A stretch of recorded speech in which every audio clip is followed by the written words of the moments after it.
Berikut paparan utama malam ini.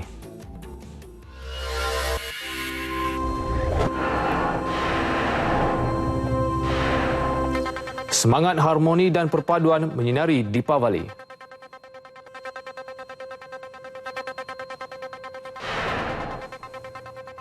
Program diradikalisasi tangani militan tarik minat United Kingdom.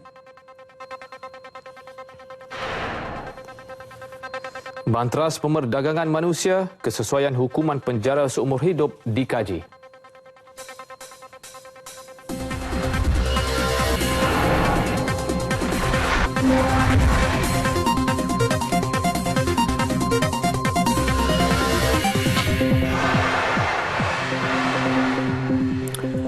United Kingdom berminat menggunakan pakai program deradikalisasi yang diamalkan Malaysia terhadap kumpulan militan dan pengganas. Timbalan Perdana Menteri Datuk Seri Dr. Ahmad Zahid Hamidi berkata sebagai langkah susulan, London akan menghantar pegawainya ke Malaysia untuk mendalami program berkenaan.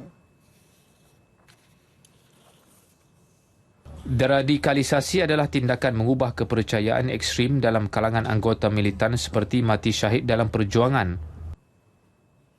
Template kita bermula daripada tahun 1948, tetapi kita perkemaskan lagi bila kita menghadapi kumpulan Al-Maunah, kumpulan demo Mali, kumpulan di Sauk dan beberapa peristiwa lain apabila JI, Jemaah Islamiah dan kini Daesh terlibat.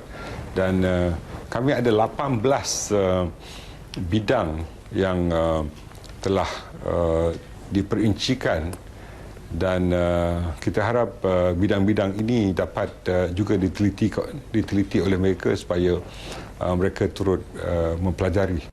Datuk Seri Dr. Ahmad Zahid bercakap kepada wartawan Malaysia di London. Terdahulu beliau mengadakan pertemuan tertutup dengan Majlis Keselamatan Nasional United Kingdom. Datuk Seri Dr. Ahmad Zahid juga berkata beliau akan mengundang Setiausaha Dalam Negeri Britain, Theresa May, untuk menghadiri persidangan antarabangsa mengenai radikalisasi dan keganasan melampau di Malaysia tahun depan.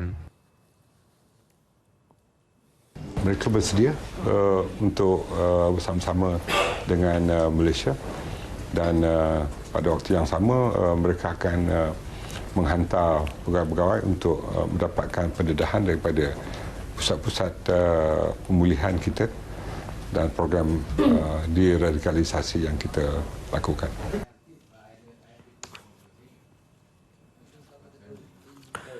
Pembebasan mangsa culik Tian Nyook Fan oleh kumpulan penculik di selatan Filipina tidak melibatkan bayaran wang tebusan. Sebaliknya, menurut Datuk Seri Dr. Ahmad Zahid, ia diselesaikan melalui rundingan antara pihak berkuasa Malaysia dan Filipina dengan kumpulan penculik. Rundingan terus dijalankan oleh pihak kita dan tidak ada jumlah wang yang terlibat, melainkan melalui rundingan-rundingan yang dilakukan oleh pihak kami. Dan kami yakin jika pihak penculik bermurah hati untuk tidak mengenakan syarat-syarat yang ketat, maka kita harap mangsa culikan itu dapat dilepaskan dalam waktu yang terdekat. Tian Nyook Fan, 50 tahun, pengurus sebuah restoran di Sandakan, antara dua individu yang diculik pada Mei lalu. Seorang lagi mangsa yang juga pelanggan restoran itu, Bernard Tan Tet Fan, 39 tahun, dari Sarawak, masih belum dibebaskan. 1074 laman sesawang lucah sudah disekat Suruhanjaya Komunikasi dan Multimedia SKMM sehingga Oktober tahun ini. Menteri Komunikasi dan Multimedia Datuk Seri Dr. Muhammad Saleh Tun Said Keruak berkata sejumlah 106 laman lagi akan disekat atas kesalahan sama mengikut Akta Komunikasi dan Multimedia 1998. Menurut Datuk Seri Dr. Muhammad Saleh, langkah sekatan itu sebahagian usaha berterusan SKMM bagi memelihara nilai-nilai murni yang didokong masyarakat berbilang kaum dan agama di negara ini. Orang ramai juga diminta memberi maklumat mengenai mana-mana laman sesawang yang dipercayai menyebarkan kandungan berunsur lucah. SKMM tegas beliau turut mengambil tindakan serupa terhadap laman sesawang judi. Datuk Seri Dr. Mohamed Saleh ditemui media ketika menghadiri rumah terbuka Deepavali anjuran MIC Sabah di Kota Kinabalu. Deepavali hari ini disambut meriah dalam semangat muhibah dan harmoni. Di Ibu Negara, Perdana Menteri Datuk Seri Najib Tun Razak dan isteri Datin Seri Rosmah Mansor menyertai ribuan rakyat pelbagai kaum pada Majlis Rumah Terbuka Anjuran MIC, Gabungan Dewan Perniagaan dan Perindustrian India Malaysia serta Parti Progresif Penduduk PPP.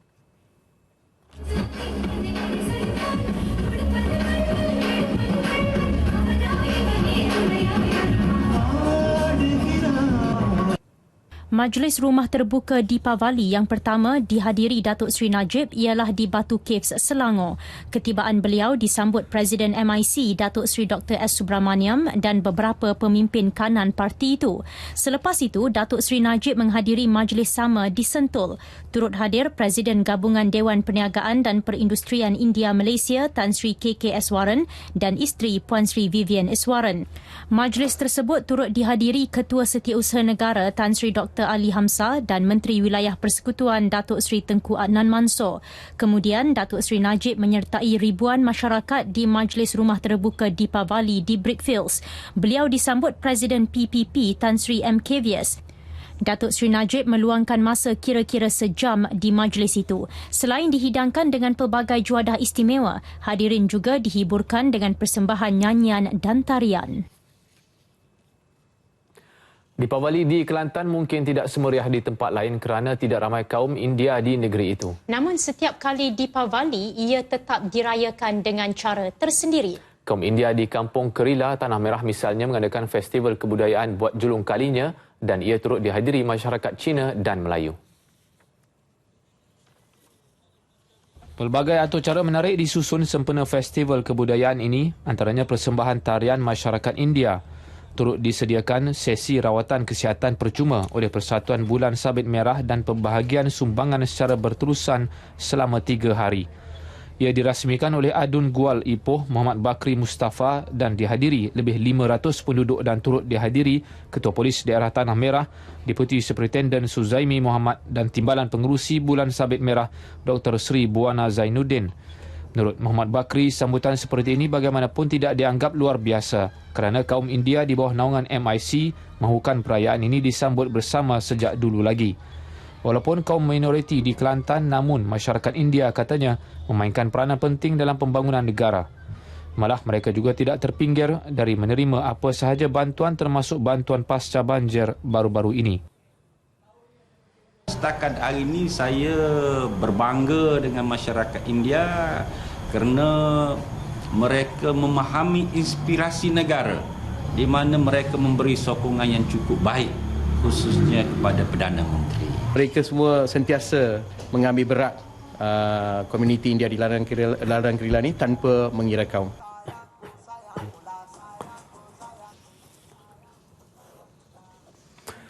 Di Perak, sambutan Deepavali bagi keluarga Shanmugam amat bermakna tahun ini apabila menerima kunjungan Menteri Besar Perak Datuk Seri Dr. Zamri Abdul Kadir. Lebih bermakna pada lawatan itu, keluarga yang hidup serba daif dijanjikan bantuan rumah baharu dan bantuan kewangan untuk seorang anak Shanmugam yang kurang upaya. Shanmugam 69 tahun dan isterinya S. Nila yang semakin uzur hanya mengharapkan bantuan 3 anak mereka yang telah berumah tangga dan tinggal berasingan. Mereka juga dibantu Jabatan Kebajikan Masyarakat JKM yang menghulurkan bantuan RM250 sebulan. Namun yang menjadi masalah utama keluarga Shanmugam ialah rumah mereka semakin uzur dan dimakan anai-anai. Lawatan Datuk Seri Dr. Zamri sempena sambutan Deepavali kali ini membolehkan keluarga tersebut menarik nafas lega kerana bakal tinggal di rumah baharu. Dan saya amat sedih melihat keadaan rumah beliau dan kerajaan negeri melalui Yayasan Bina Upaya akan membina semula rumah untuk mereka ini bagi membolehkan keluarganya tinggal dalam sebuah rumah yang tidak uzur ataupun baik bagi kehidupan mereka seharian.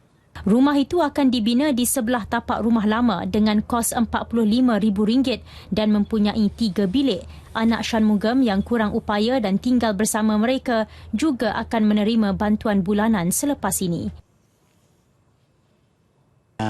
Gembira. Rumah dia kasih tu saya. Beberapa puluh tahun ada orang tarik api ni. Sambung ini rumah saja. Pasal ini rumah pun ada 25 tahun sebab anak saya pun tengok pun macam anak satu macam okey satu. Lepas tu baru hari ni mereka kata nak bikin rumah ni lah. Mana perasaan? Perasaan memang happy sangat, gembira sangat. Sementara rumah baharu mereka siap, keluarga tersebut akan ditempatkan di rumah sementara. Deepavali bermasuk sebarisan pelita. Dengan menyalakan pelita, penganut Hindu percaya bahawa kecerahan akan mengatasi kegelapan, kebaikan akan mengatasi kejahatan, keadilan mengatasi kezaliman dan kebijaksanaan mengatasi kejahilan. Dan perayaan itu disambut masyarakat beragama Hindu yang dirayakan pada bulan Gelapai Pasi yang jatuh setiap Oktober atau November. Bersempena Deepavali kali ini, wartawan Mohan Chinasamy menyediakan laporan berikut.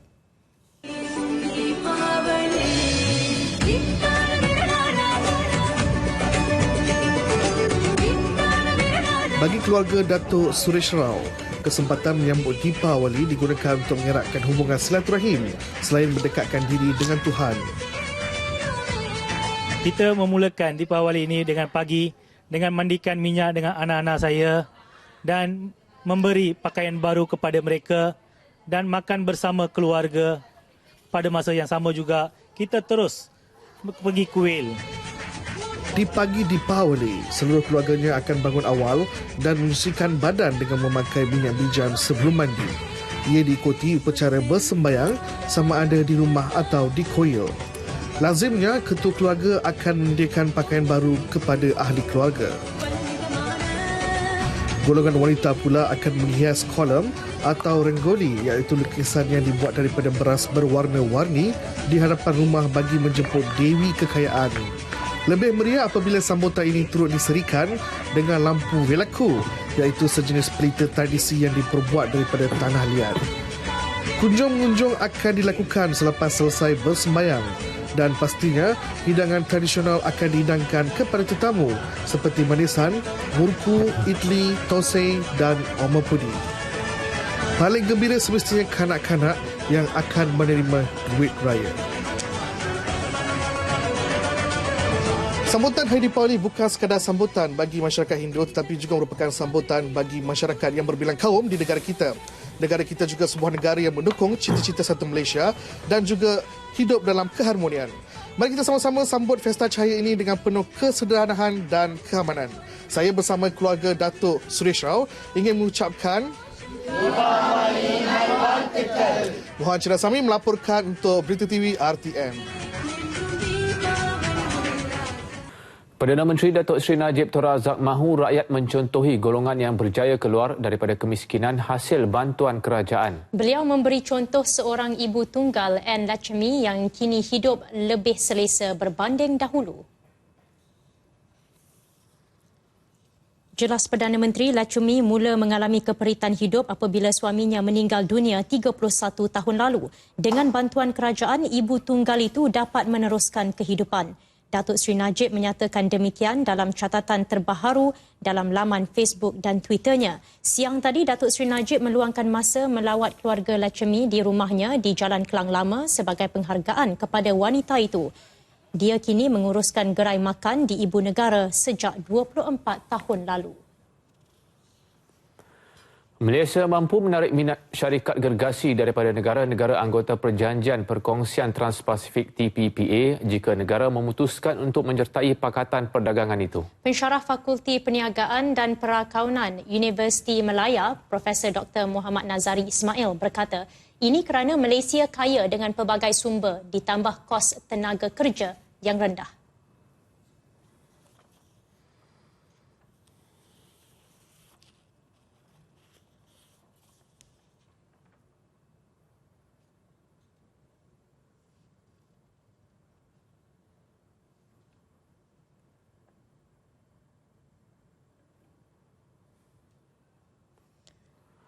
Mengulas mengenai daya saing perusahaan kecil dan sederhana PKS tempatan jika Malaysia menyertai TPPA kelak, katanya pemain industri masih punya masa untuk mempersiapkan diri.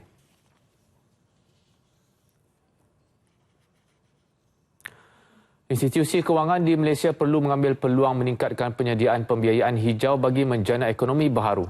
Ini memandangkan prospek permintaan bagi pelaburan hijau dijangka meningkat kepada 76.2 bilion ringgit menjelang 2030.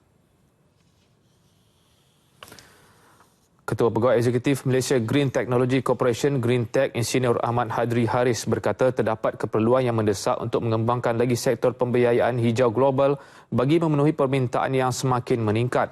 Ketika ini tumpuan kepada skim pembiayaan teknologi hijau masih diteruskan dan mendapat sambutan menggalakkan daripada industri.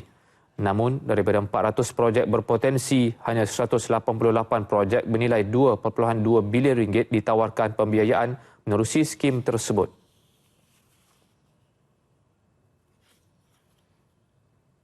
Mungkin dalam masa 2-3 tahun lagi, mungkin kita akan teruskan lagi. Tapi sampai satu masa nanti, saya percaya kita perlu mengambil peluang ini.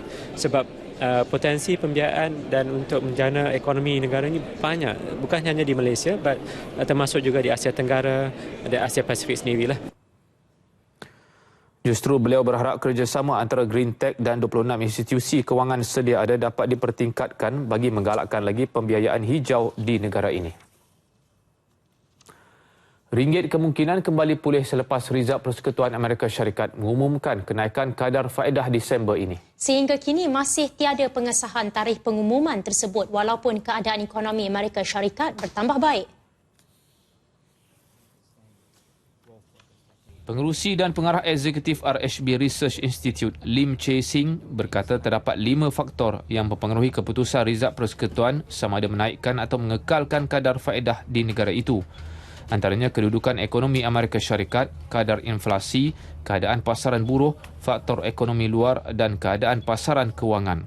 We can only expect the ringgit to bottom out, after the US started to normalize interest rate.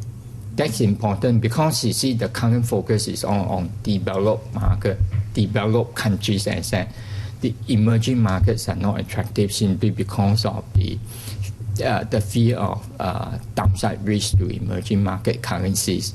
Menurut Lim, pelabur mula mengintai peluang pelaburan baharu yang mendapat manfaat daripada pemulihan ekonomi Amerika Syarikat dan mengambil langkah berhati-hati bagi pasaran baru muncul. Sehingga penutup semalam, ringgit diniagakan pada 4.368 berbanding dolar Amerika Syarikat.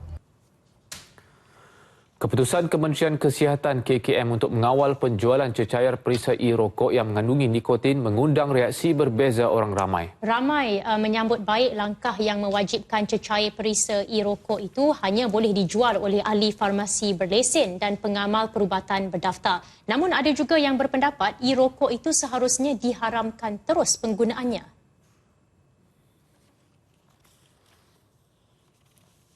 Kawalan dibuat mengikut Akta Racun 1952 bermakna penjualan nikotin selain oleh farmasi salah di sisi undang-undang.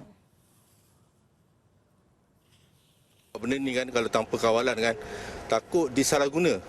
Kita tahu cecair tu, tapi dalam tu kita tahu mungkin dicampur dengan dadah ke apa. Kan. So kalau kita kawal dari segi farmasi tu untuk peringkat awal ni okeylah. Tapi at the end saya rasa perlu diharamkan benda tu. Saya rasa memang patut wajib pun pasal apa benda tu kita hisap kan masuk dalam badan kita kan. Tapi kalau macam farmasi yang jual sekurang-kurangnya benda tu adalah bagus dia kan, maksud di bawah kawalan kerajaan jugalah, betul. Memanglah patut kawal lah benda-benda macam ni kan. Tak boleh suka-suka jual sebab dia racun kan. Betul lah. So adakah saya memang sokong lah kalau tindakan kerajaan nak kawal jual dekat farmasi, jual yang ada lesen yang jual, tak boleh suka-suka kan. Sebab kalau tidak banyak salah guna. Kan ada perisa candu lah, macam-macam ganja lah bunyi kata masuk. So kadar nikotin pun kita tak tahu berapa. Kalau beli kat tepi-tepi jalan macam ni semua, barang tu baik ke tak baik pun kita tak tahu. Diorang ada cek ke tak ada cek pun kita tak tahu punya. Beli kat farmasi diorang memang dah cek, dah scan semua baru kasih kan. Kita beli yang pakai macam tu semua. Kita tak tahu kandungan yang ada dalam vape tu. So kalau kat farmasi mungkin benda tu boleh kena pastilah. Bahan dia mungkin selamat untuk digunakan. Pada 30 Oktober lepas, Kabinet mengeluarkan keputusan untuk tidak mengharamkan e-rokok atau vape. Satu jawatan kuasa khas pula ditubuh bagi mengendali isu berkaitan e-rokok Ahad lepas. Pelbagai acara tradisi akan diadakan. Dataran Kulin Kedah menjadi tumpuan. Majlis Rumah Terbuka Malaysia Deepavali 2015 dirasmikan oleh Yang Amat Berhormat Perdana Menteri Malaysia bersama Kementerian Pelancongan dan Kebudayaan Malaysia. Siaran langsung Majlis Rumah Terbuka Malaysia Deepavali 2015 11 November, Rabu, 9 malam, TV1. Eksklusif daripada Kementerian Pelancongan dan Kebudayaan Malaysia.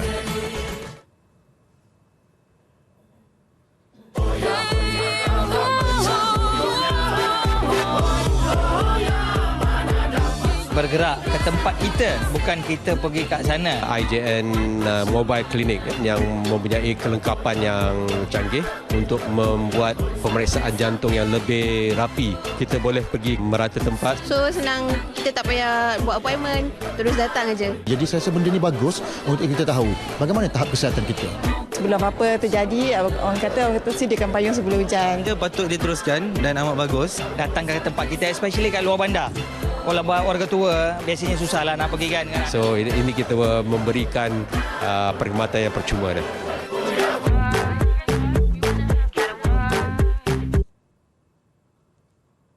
Keputusan ujian pencapaian sekolah rendah UPSR akan dikeluarkan pada 17 November ini. Menurut kenyataan Kementerian Pendidikan, calon boleh mendapatkan keputusan mereka di sekolah masing-masing selepas pukul 10 pagi pada hari tersebut. Calon juga boleh menggunakan perkhidmatan semakan UPSR 2015 melalui MySMS 15888 yang diaktifkan bermula 10 pagi hari yang sama dan akan ditamatkan pada 11.59 malam pada 23 November. Sejumlah 455,929 calon menduduki UPSR tahun ini. Hasil resolusi Persidangan Kepimpinan Wanita Muda ASEAN AYWLC 2015 diharap membuka jalan mengukuhkan peranan wanita dalam politik, ekonomi dan sosio budaya rentas sempadan. Pada masa sama memastikan suara wanita kekal berpengaruh di rantau ini. Pengerusi AYWLC 2015, Datuk Mas Ermiati Samsudin, berkata perancangan rapi hala 7 resolusi berkenaan perlu diberi keutamaan agar mencapai matlamat sebenar. Langkah proaktif perlu agar resolusi tidak berkubur begitu sahaja selepas sesuatu persidangan itu berakhir. Resolusi itu merangkumi hala 7 wanita dalam menerajui kepimpinan pelbagai sektor dan pada masa sama mengimbangi antara keluarga serta kerjaya selain berani keluar daripada zon selesa untuk bersaing menjadi yang terbaik. Menurut Datuk Mas Armiati, resolusi berkenaan akan dibincang lanjut dalam satu rundingan bagi memperkemas serta mendapatkan pandangan menyeluruh sebelum diserah kepada pucuk pimpinan negara untuk perhatian sewajarnya. Daripada konferensi ini, perkara yang kedua adalah dengan mengadakan kunjung hormat kepada negara-negara ASEAN. Dan saya juga ingin bertemu dengan pimpinan wanita-wanita muda ASEAN untuk melihat daripada sini ke mana arah kita. Datuk Mas Ermiati yang juga Timbalan Menteri Pelancongan dan Kebudayaan berkata resolusi yang dibentang pada persidangan itu akan diserah kepada Perdana Menteri Datuk Seri Najib Tun Razak selaku pengerusi ASEAN 2015.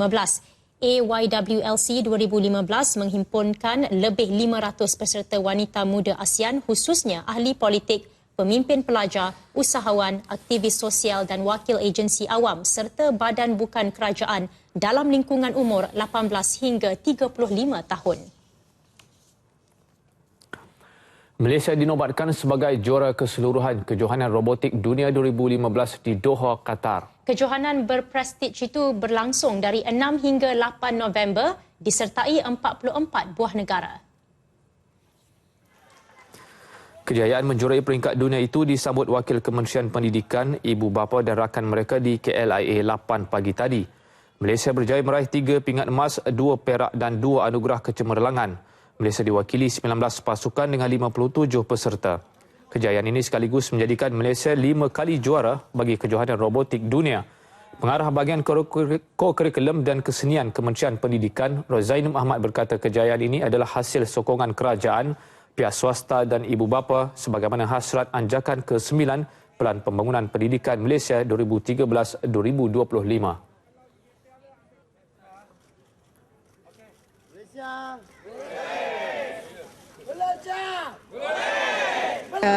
Pada tahun ini kontijen kita telah menjalani 2 sesi latihan persediaan akhir yang dianjurkan oleh Kementerian Pendidikan Malaysia bersama pihak swasta bagi memastikan kejayaan diraih semula oleh kita.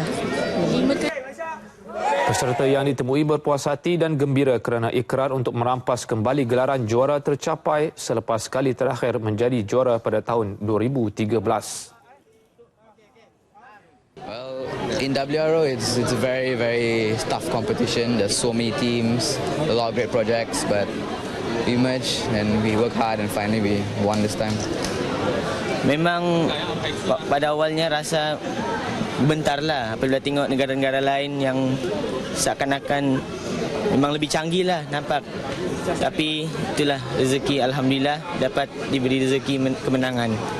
Perasaan rasa gembira lah. Gembira sebab dapat juara. Dah 4 tahun tunggu, dapat tahun ni kan. Kemenangan mencerminkan komitmen Kementerian Pendidikan dengan kerjasama semua pihak bagi melahirkan generasi yang mampu bersaing di peringkat global. 4 nelayan termasuk seorang tekong nyaris maut selepas bot pukat tunda Kelasi yang dinaiki mereka terbakar kira-kira 1.5 batu nautika barat daya Pulau Segantang, Kedah kira-kira pukul 9.20 malam semalam. Bagaimanapun, keempat-empat nelayan warga Thailand berusia lingkungan 30 hingga 60 tahun itu tidak mengalami sebarang kecederaan. Menurut Pegawai Operasi Agensi Penguatkuasa Maritim Malaysia APMM Kuala Kedah, Lieutenant Madya Maritim Mio Hamzah Badri Shah memaklumkan keempat-empat nelayan berkenaan bertindak terjun ke dalam laut untuk menyelamatkan diri apabila kebakaran tidak dapat dikawal. Jelasnya mereka diselamatkan oleh beberapa buah bot nelayan yang berada berdekatan kejadian itu dan menunda bot terbabit ke jeti nelayan Kuala Kedah. Menurut pemilik bot tersebut, kebakaran dipercayai berpunca daripada kebocoran paip minyak bot nelayan berkenaan. Kerugian dianggarkan berjumlah RM400,000.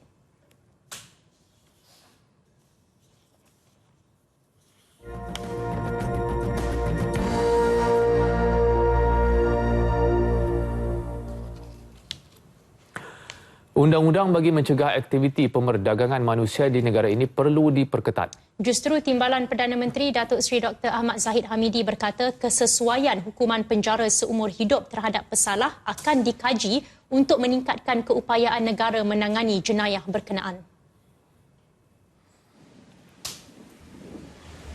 Jelas beliau, ketika ini Malaysia hanya mengenakan hukuman penjara maksimum 10 tahun bagi jenayah tersebut berbanding hukuman lebih ketat yang dijalankan di United Kingdom. Saya fikir jika perlu undang-undang aktif swab ini dipindah, bukan kita mahu mengikut acuan UK, tetapi kita mahu mempelajari apabila undang-undang ini diperketatkan maka kemasukan modern slavery ini dapat dikurangkan dan ini tentunya dapat mengajar Malaysia dan kita belajar daripada pengalaman yang mereka lakukan. Kajian berkenaan yang meliputi pelbagai aspek akan dibincang bersama Jabatan Peguam Negara. Aspek yang kedua yang telah kami pelajari ialah dari segi bagaimana pencegahan dapat dilakukan daripada mangsa-mangsa ini untuk masuk ke United Kingdom. Mereka telah melakukan antaranya bekerjasama dengan kedutaan dan konsulat untuk supaya mereka yang bakal masuk itu dapat diberikan sekatan awal sebelum ianya menjadi parah di Malaysia, di United Kingdom. Mereka juga telah membangkitkan tentang elemen bagaimana pemulihan dilakukan, terutamanya yang mengalami trauma. Ini memerlukan kerjasama bukan sahaja daripada pakar psikologi tetapi juga engagement yang dilakukan oleh beberapa pihak, terutamanya oleh masyarakat yang daripada negara mana bangsa itu datang. Ketiga-tiga elemen ini belum dapat dilaksanakan di Malaysia kerana bangsa tidak datang untuk melakukan pengaduan kecuali jika ada laporan yang datang kepada pihak Malaysia. Terdahulu, Datuk Seri Dr. Ahmad Zahid mengadakan perbincangan dengan pegawai-pegawai kanan Kerajaan Britain di London mengenai masalah pengabdian zaman moden, terutama melibatkan pekerja asing tanpa izin. Datuk Seri Dr. Ahmad Zahid turut berkongsi pengalaman dan maklumat dengan Jabatan Dalam Negeri Britain. Persiapan Kim Sui hadapi Palestin sedikit terjejas, 3 pemain cedera.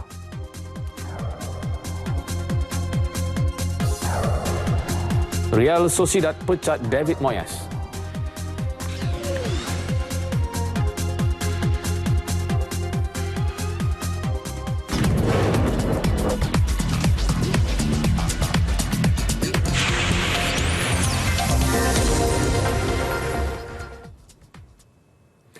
Menjelang kelayakan Piala Dunia 2018, Piala Asia 2019, persiapan skuad Harimau Malaya Kenyalan Datuk Ong Kim Sui sedikit terjejas apabila mengesahkan 3 pemain mengalami kecederaan.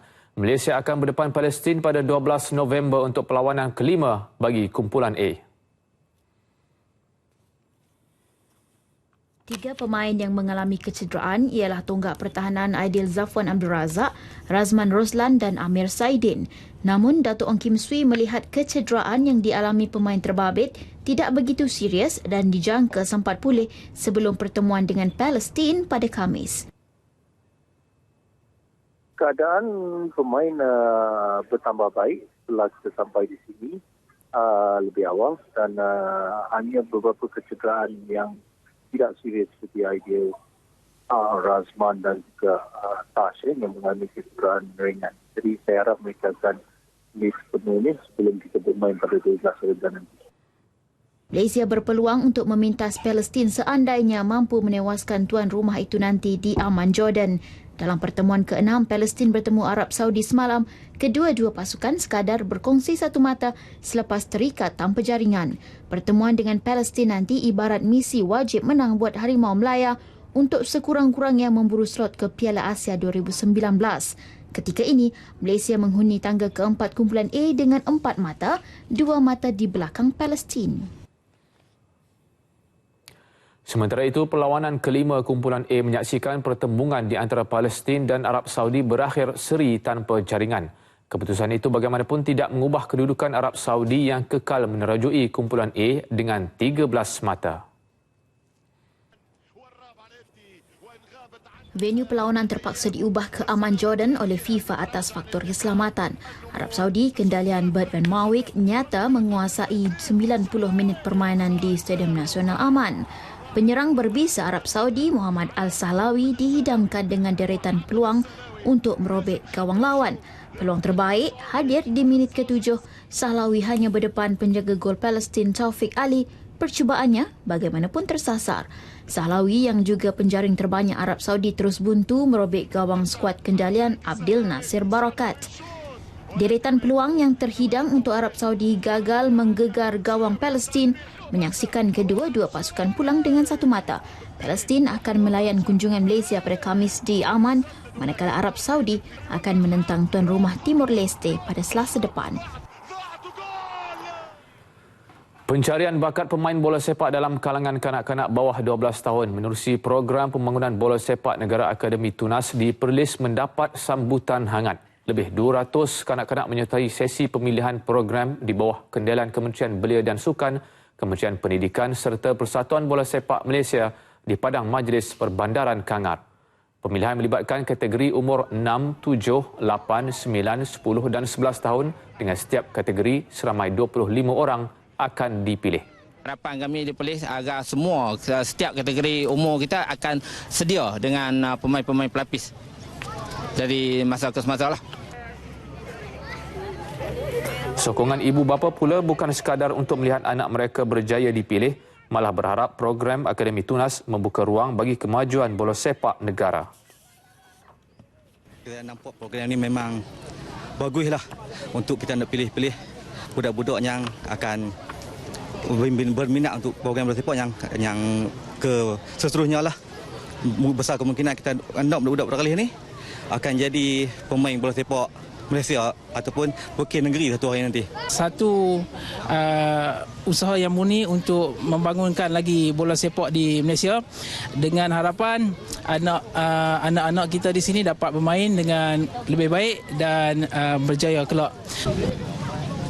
Peserta terpilih akan ditempatkan di Akademi Tunas masing-masing iaitu di Kangar dan Arau untuk menjalani latihan 3 kali seminggu. Sultan Kelantan Sultan Muhammad Kelima berkenan meringankan hukuman terhadap 7 banduan termasuk 2 warga Thailand sempena Hari Keputeraan Baginda ke-46 esok. Setiausaha Kerajaan Negeri Kelantan Datuk Muhammad Fauzi C. Mamat berkata seorang banduan dibebaskan awal manakala 6 banduan diringankan hukuman mati kepada penjara seumur hidup. Menurut beliau, Lembaga Pengampunan Negeri Kelantan telah meneliti 37 kes rujukan dan mempertimbangkan semua aspek kesalahan, tempoh hukuman yang dijalani dan usaha pemulihan yang telah dilalui banduan terbabit. Kesemua 7 banduan yang diringankan hukuman itu membabitkan kes dadah. Setiap ahli Jawatan Kuasa Keselamatan dan Kemajuan Kampung JKKK dan Jawatan Kuasa Kemasyarakatan dalam Bandar JKDB di seluruh negara wajib mendaftar sebagai pengundi. Dan ini bagi membolehkan semua ahli terus berperanan sebagai ejen transformasi yang menyampaikan maklumat kepada rakyat. Menteri Kemajuan Luar Bandar dan Wilayah Datuk Seri Ismail Sabri Yaakob menekankan perkara itu kerana terdapat ahli JKKK dan JKDB masih tidak berdaftar sebagai pengundi, sedangkan mereka bertanggungjawab menarik lebih ramai orang untuk mendaftar sebagai pemilih.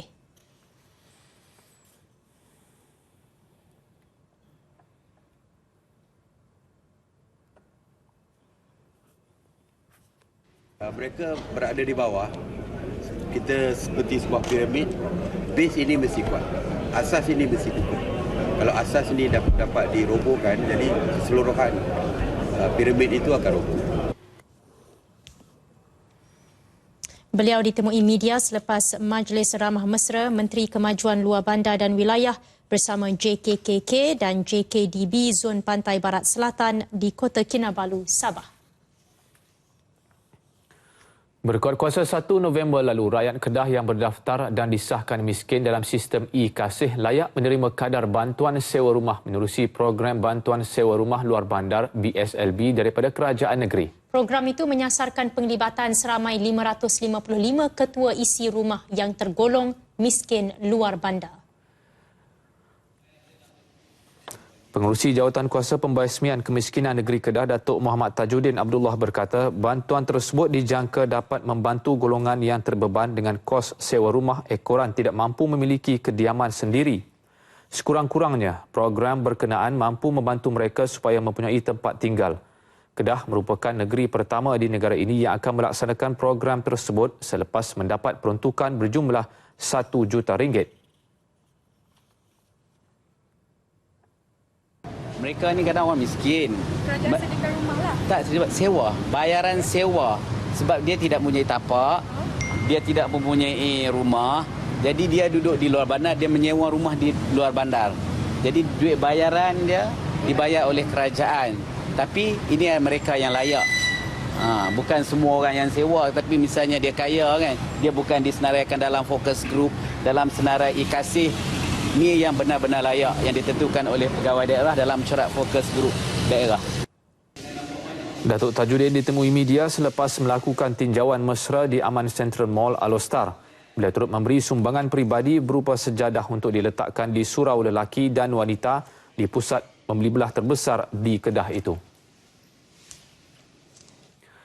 Tiada kejadian runtuhan tanah baharu berlaku di antara batu 20 hingga batu 23 di Jalan Pahang dari Tapah ke Cameron Highlands. Perkara itu disahkan Jurutera Daerah Batang Padang Nur Azman Mastor. Beliau bagaimanapun berkata beberapa tempat sepanjang laluan itu hanya satu lorong dibuka kepada kenderaan berikutan kerja pembersihan masih dilakukan. Pada masa ini, kajian cerun sedang dijalankan cawangan kejuruteraan cerun Ibu Pejabat Jabatan Kerja Raya JKR Kuala Lumpur. Semalam terdapat lebih 50 lokasi runtuhan kecil dari tapah ke ringlet sepanjang kira-kira 46 kilometer.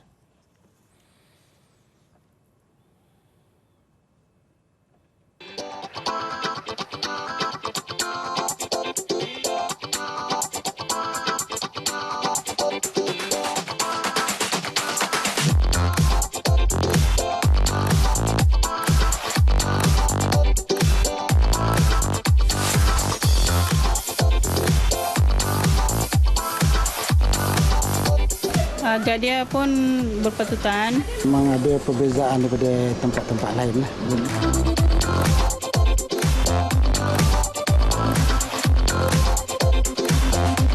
Yelah ada kedai macam ni, tak boleh setiap tempat kena ada kedai macam ni lah sebab dia murah kan. Kita masuk je dalam kedai ni semua ada.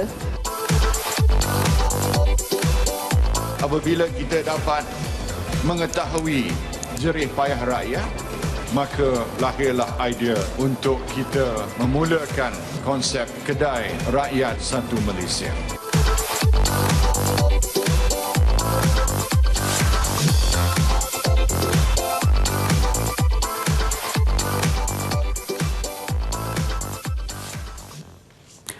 Empat sekeluarga termasuk seorang kanak-kanak yang maut selepas kenderaan mereka bertembung dengan lori muatan anak sawit petang semalam selamat dikebumikan di tanah perkuburan Islam Kampung Sengkela. Nahas berlaku di kilometer 44 Jalan Maran, Sungai Jerit, Maran. Menurut Mustafa Kamal Muhammad, urusan pengkebumian jenazah isterinya Nur Asiah Abdul Aziz 53 tahun, anak perempuannya Mas Hanum 31 tahun dan suami Sukri Sampul 30 tahun serta anak mereka Muhammad Akil Danish Sukri 3 tahun selesai tengah hari tadi. Mustafa berkata isterinya ada mengajaknya untuk ke Bukit Fraser namun ditolaknya menyebabkan mereka mengubah rancangan untuk ke rumah anak sulung mereka di Kuantan. Dalam kejadian pukul 4.50 petang itu, keempat-empat mangsa meninggal dunia di tempat kejadian. Seorang lagi anak Mustafa, Nurul Hidayah, 25 tahun parah, sementara pemandu lori cedera ringan. Menceritakan detik akhir, isterinya Asiah terlalu gembira untuk pergi bercuti dan membeli sepasang kasut baharu yang turut dipakai ketika tidur. Malam Isnin, dia beli kasut bawa tidur, slipper. Dia cakap slipper ni dia akan bawa berjalan jauh sekali. Jadi saya kata, ke mana nak pergi dalam Malaysia ni? Dia kata, tak tahulah paling jauh nak pakai slipper ni. Dia kata. Itulah tanda yang ganjil yang ada pada isteri saya. Bukit Fraser. Dia setelah perancangan nak pergi Bukit Fraser, saat akhir dia tanya cucu dia. Isteri saya tanya cucu dia, nak pergi Bukit Fraser ataupun nak jumpa Malong. Malong tak nak saya yang tua ada di Kuantan. Dia tak.